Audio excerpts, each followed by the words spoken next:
So you love guns and you love self-defense, but have you thought about investing in your passion? We found a way that you may be able to do that, and it actually is doing really, really well. So we went right to the source to find out exactly how this works. There's an ETF that goes by the ticker GUNZ, or GUNZ. And if you don't know what an ETF is or what a ticker is, then you've come to the right show. We're going to talk all about that. Our guest is Matthew Tuttle with Tuttle Capital, and we're going to talk about GUNZ, G-U-N-Z, the brand new ETF that just came out in September, right? That is correct. Welcome to the show, Matthew. Thank you so much for coming on and answering our questions. I think this is fascinating. The first question is, what's an ETF? All right. So ETF stands for Exchange Traded Fund, which means it is a fund that's traded on an exchange. It owns a whole bunch of stocks, and you can buy it and sell it all day, every day, as much as you want through just about any brokerage platform out there. We really look at, ETFs as an access vehicle, a way to access a group of stocks. So, in the case of what we're talking about, a group of stocks in the self-defense industry. That's interesting. Okay, so functionally, this thing looks and acts and talks just like any other individual stock, Correct. But it's not just one company. It's actually made up of a basket of companies that have to do with defense. That's exactly right. So and firearms too, right? There's some firearm stocks in there. So as well. we focus on lethal and non-lethal defense. Nice. What's an example of something? What's a holding that GUNZ has that our listeners have probably heard of? Smith & Wesson. I've heard of it. Yeah. Yep. Sturm Ruger is another one there, and then Palantir. I mean, that's been in the news a lot lately.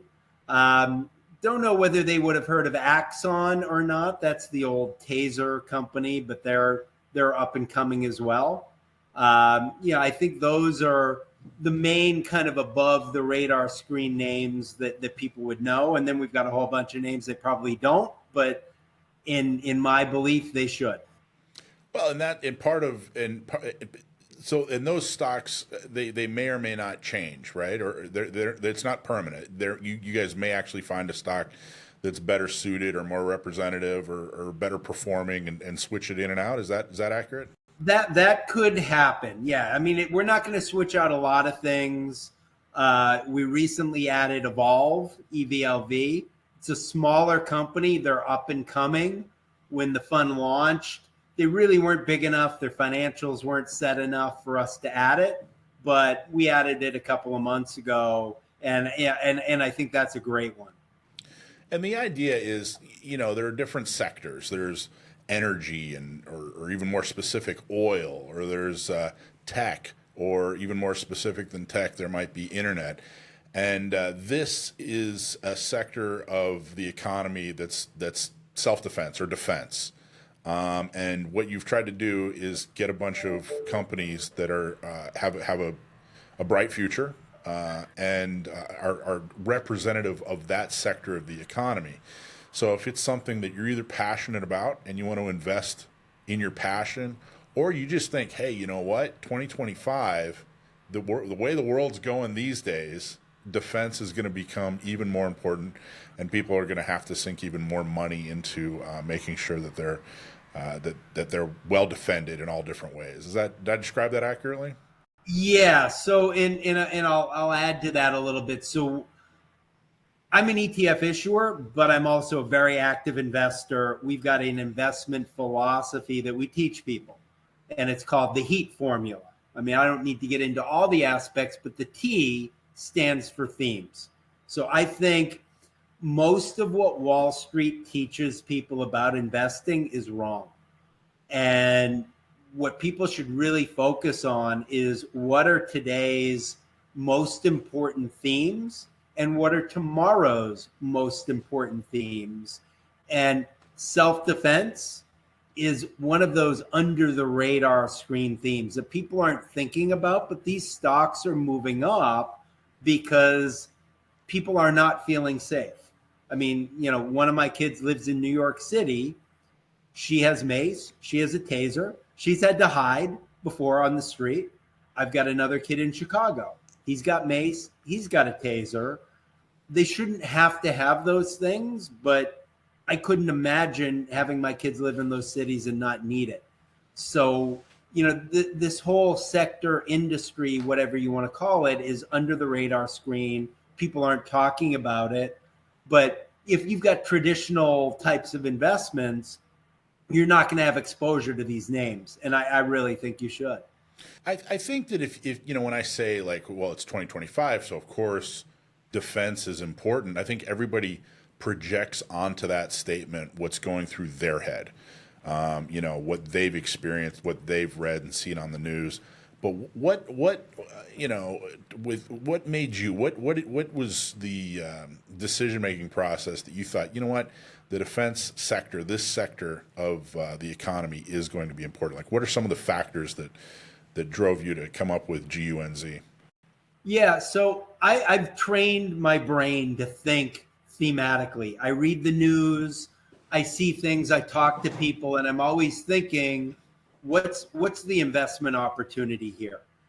And like I said, having a kid in New York City who's had to hide, seeing what's going on, during the Biden administration with gangs and crime going up and up, shoplifting not being a crime anymore, going into a drugstore and having everything locked up. It was really all of those things that made me realize this is an area people really want to have exposure to. I don't think a lot of people know that you can invest in, names that they've heard of in the gun industry, like Smith and Wesson and Ruger. I don't think that occurs to people, and this is a way that you can get both. Because in the normal Wall Street investments, they're not going to be in there. Wall Street hates this stuff. So me getting this fund out, I was censored. I mean, it took, so yeah, we launched it in September, but that was like 2 years of work to get to that point. Custodians wouldn't touch it. All the different service providers you need for an ETF wouldn't touch it. The exchange, which I will remain nameless, told me, hey, Matt, normally when you do a press release, the exchange wants to be in there. They told me, you do a press release, you do anything, don't mention us. Wow. That's why. Changing the culture in this, industry is so important. And here's an example of one of the many examples of why. I remember about 25 years ago, like the early 2000s, there were, I forget the term, but they would put together these funds that were, socially responsible funds. Oh, yeah. Where, they wouldn't have any companies that were, sold alcohol or tobacco or whatever. It was kind of the original. It was the original. What do you call it when you project your value? What am I? What's virtue signal? Virtue signal. It was the original virtue signaling before that term existed, and it was your way to virtue signal in your investment portfolio. Is this kind of like that? Is this the same thing or not really? So it's the pushback that I got on this is the same type of thing. Wall Street loves, and it's called ESG. They love ESG. It's a way for the big guys, BlackRock, State Street, and Vanguard, to exert control.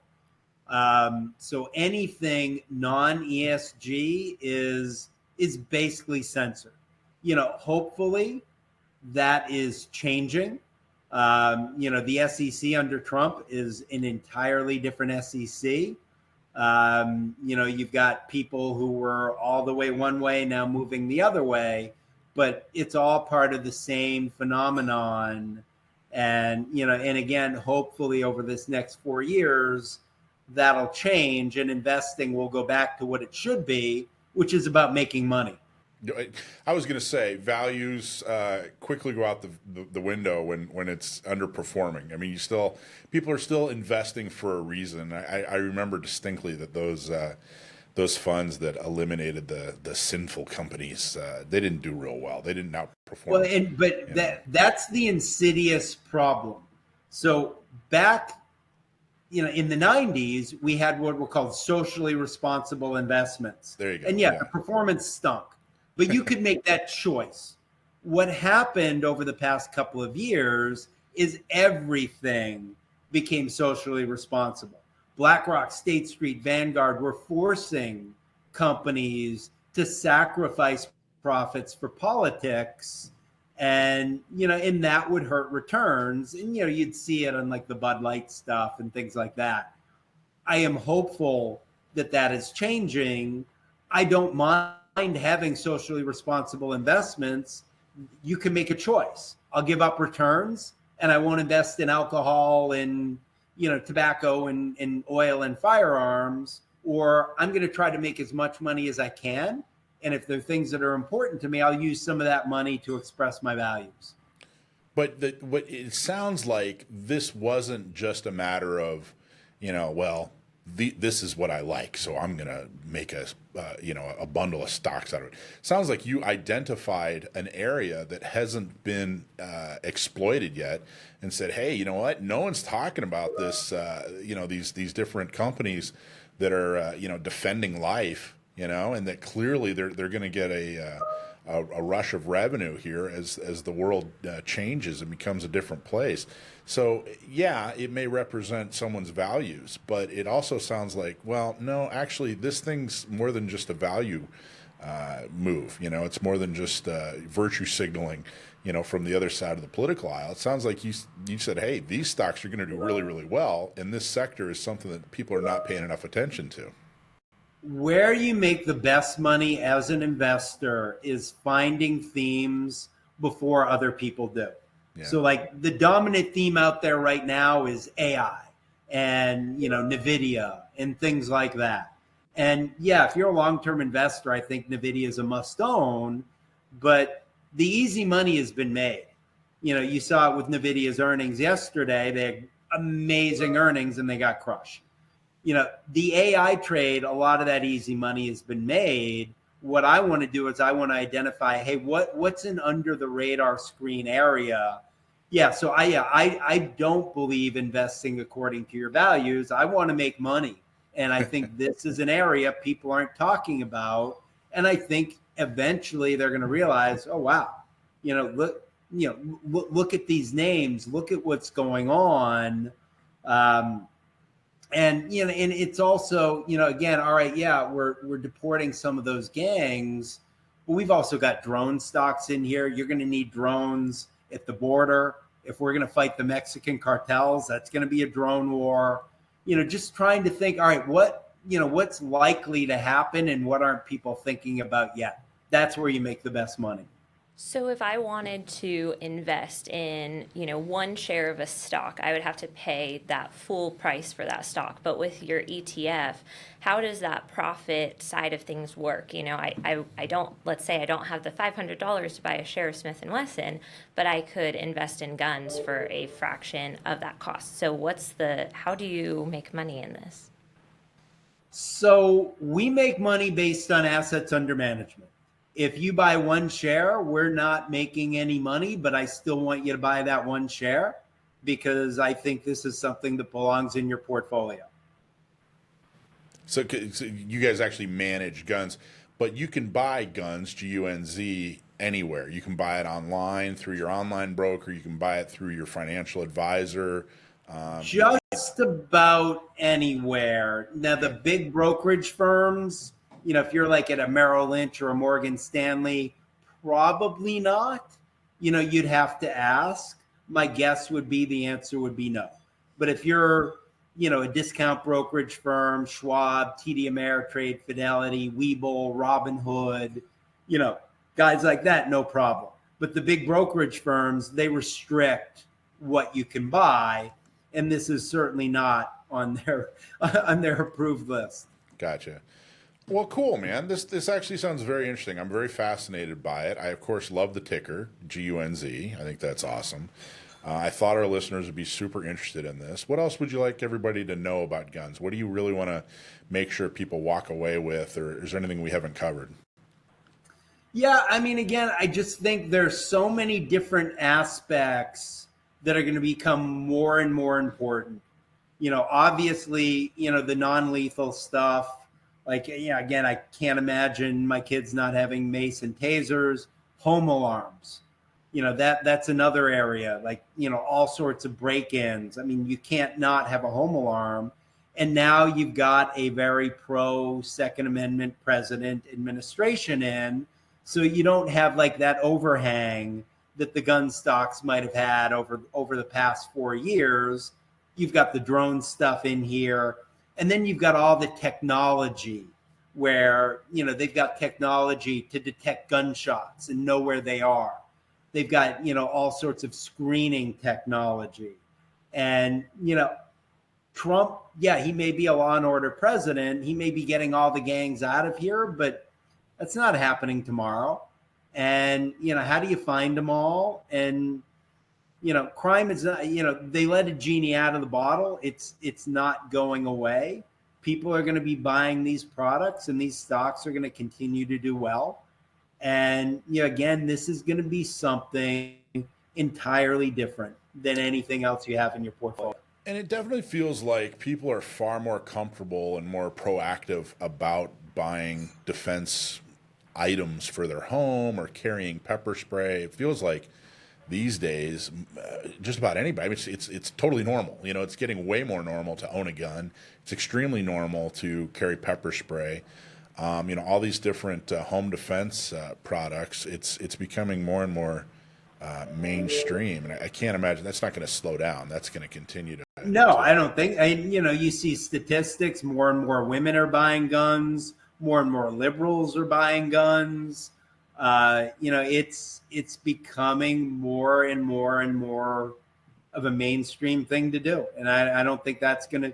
Unfortunately, I don't think that's going to change. I mean, I wish we lived in a society where it's like, excuse me, why would I need a gun? Yeah. But I mean, we don't, and we're not going to. So, yeah, you need it. There you go.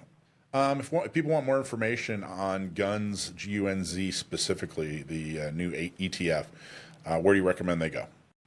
So, couple places. The ETF website is GUNZ, GUNZ, ETF.com.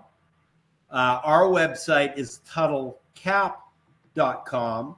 We also have a daily newsletter that'll pop up on there where, we talk about different themes and things like that if anyone's interested. So those are the best places to go. Great. So GUNZETF.com or TuttleCap.com. Correct. Great. Matt Tuttle from Tuttle Capital talking about a brand new ETF that you put together, GUNZ, G-U-N-Z. Really, really appreciate you coming and shedding some light on it. I think it's fascinating. I think it's very, very cool. So thank you so much. All right. Thanks for having me. Thank you. Thanks. Hey, everybody. Thanks for watching. I'm Michael from Gun Owners Radio. If you liked what you saw, please don't forget to like, subscribe, share, and make a comment. Help us out. Go to gunownersradio.com. Thanks for watching.